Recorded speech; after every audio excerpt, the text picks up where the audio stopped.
Bitcoin is the only cryptocurrency with any value, full stop. I don't even believe in Ethereum. And I'll explain that very quickly why. It's because Bitcoin has a decentralized management structure, decentralized organization structure, and it's because Bitcoin has a known monetary policy where there'll only be 21 million of them. Every other cryptocurrency, in my opinion, is an unregulated security. It has a CEO, and they have a policy of issuing some number of tokens based upon what the CEO or others say. And as long as that's the case, it's really just like the government. They can dilute their crypto. And so all crypto, in my opinion, is a fraud. Bitcoin is actually an important technological innovation, which is immutable digital scarcity. Equity Management Associates co-founder and managing partner Larry Lepad predicts that the dollar's decades-long downward spiral will continue, benefiting Bitcoin and other hard assets. Larry thinks Bitcoin is the only cryptocurrency worth investing in because of its transparent monetary policy and decentralized governance. It makes the observation that all cryptocurrencies aside from Bitcoin are fraudulent, while Bitcoin is a significant technological advance. In this video, Larry discusses the ongoing backlash against Bitcoin and the cryptocurrency industry as a whole, blaming the loss of billions of dollars in funding from naive investors on the fraudulent actions of Sam Bankman-Fried. Where Warren is coming from and where this choke point thing is coming from is partly out of embarrassment. I mean, Sam Bankman-Fried, basically rug pulled, billions, literally billions of dollars, bigger than Bernie Madoff, right? Billions of dollars of capital from unsuspecting investors who had money in his FTX organization. And where was the SEC when this was going down? I mean, those of us in the crypto industry or in the investment industry focused on Bitcoin, we knew Bankman-Fried was a fraud. We were like that guy who was calling out Madoff, Markopoulos. I mean, we basically knew Bankman-Fried was a fraud. It was so obvious. And yet, Gary Gensler was sitting on his thumbs. And there's some who've even said, as you pointed out pre-show, that maybe it was intentional. They wanted to blow up crypto. But the point is, the horse escaped, and now Washington is embarrassed, and they're trying to close the barn door. And that's just wrong. They're not making a distinction between crypto and Bitcoin. And more importantly, the horse has already escaped. So I'm not quite sure where she's coming from. I think she probably pulled it, and it'll get her votes. She's a corrupt politician. She's never had a salary of over $250,000 a year, and she has a $60 million net worth. How does that happen?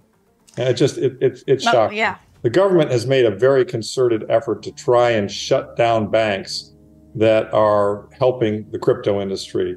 In fact, Barney Frank, who was the author of, Dodd-Frank, was on the board of Signature Bank, and Signature Bank was shut down by the government, and it was not in trouble. And the reason they shut it down is because it was doing a lot of business with these crypto companies, and they didn't like that. We've also seen a company called Custodia, run by a woman named Caitlin Long, who's very active on Twitter. It's a company I've invested in, full disclosure, so I believe in her thesis, who is trying to establish a fully reserved bank that does business and would have a stable coin that would work with Bitcoin. And the Federal Reserve has shut her down. And she has basically found out through back channels that has occurred because the major banks in New York, I'm looking at Jamie Dimon and JP Morgan, but I think there are others involved, have gone to Jerome Powell and said, this would not be good for our business. We do not want banks that are focused on Bitcoin in this manner. And so, the Federal Reserve has not granted her the license to build a crypto bank that by law she ought to be entitled to. So, you're seeing the banking lobby and the traditional finance lobby laying the pressure on people in DC to speak out. And there are other representatives and folks in Congress who occasionally came. I can't remember the name of the congressman, but one of the congressmen actually got up on the floor and named Custodia Bank as being a rogue bank, which, first of all, it doesn't even exist yet. It's just an idea. And he spoke out about it, which tells you how threatened they are by it. And so yes, the vested interests in the banking world do not want to see crypto survive. I mean, and let me just give you another example. This is really, we touched on this earlier when you and I talking.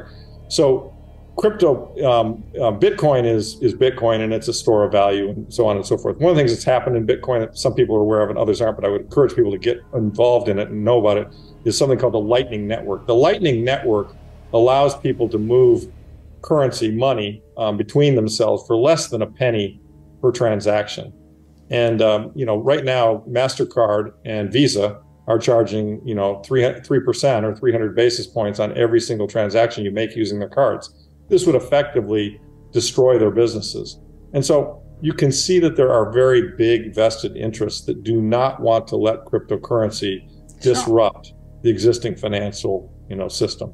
The people who run this system, they're very, very rich and they're very, very powerful and they want to defend the system. And so they are going to use every tool they think they can get away with to try to force all of us to comply. I mean, the CBDC that you alluded to is that's a central bank digital currency and we know the Fed has one and we know they beta tested it. And, and to a degree, they probably, I mean, in a sense, the scandemic was probably a trial run of some other control mechanisms that they want to use on us in the future. So I don't put anything past these people in power, but I actually am rather optimistic. Most Americans aren't going to fall for this shit. I mean, they're going to tell me to use a CBDC and I'm going to give them the finger.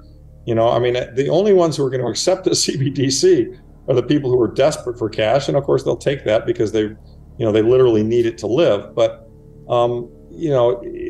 these kinds of acts and things are blatantly un-American, unconstitutional, and not not based on the principles that this country was founded on.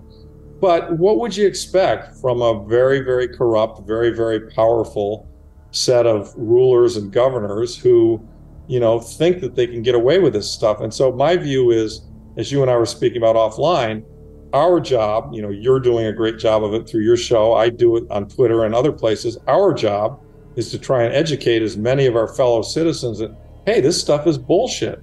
And these people are lying and they're corrupt, and they say the black letter law is this, and then they violate the laws. I mean, Janet Yellen tells us, she flip-flopped 5 times on whether they were going to back all the banks. I mean, this is a woman who got paid $7 million for giving speeches to the banks. I mean, what could she possibly say that's worth $7 million? Nothing. They gave her $7 million as a bribe so that she would go easy on the regulation of the banks. And that's just the way the system works. As Carlin said, as George Carlin said, it's a big club and we ain't in it. I think the government could slow it down in the kind of things we're talking about. I mean, I think if they decided to make it a crime for using Bitcoin, they decided to tax it at 90%. If all of the governments of the world in a coordinated fashion decided they really wanted to try and kill this, I don't think they'd kill it, but I think they would severely slow it down. Having said that, I think the war would become much more aggressive because, it would be a signal to people that, well, why are governments doing this? What is it? Why are they so threatened by this thing? If it's not anything that's good, why does it threaten them? And so I can't really foresee a case where Bitcoin doesn't win in the longer run, but I do foresee cases where there are severe bumps as a result of actions that governments can take. There's not going to be any more Bitcoin created. So that's a very powerful thing. And so, there's 7+ billion people on the planet. There are 21 million of these coins. It's a very sound form of money. As more and more people come to see, I should save in this money, the price is going to go, in my opinion, much higher. I mean, I think we'll hit 100,000, then I think we'll hit 1 million, then I think we'll ultimately hit $10 million a coin. I mean, I'm sure my grandkids will be shocked at people who own one whole coin. Despite the attacks from the Fed and other anti-cryptocurrency zealots, Larry View sees Bitcoin as an innovative and valuable asset that will continue to grow in popularity and value. I was wondering what your thoughts were on the ongoing battle against cryptocurrency. Please share your thoughts in the space provided below. Thank you for watching Market Empire. We hope you found this video informative and inspiring in understanding the potential for Bitcoin's price to reach new heights. If you have any questions or would like to learn more about finance and investing, be sure to subscribe to our channel and hit the notification bell to stay up to date on our latest content. And as always, stay smart and stay ahead of the game.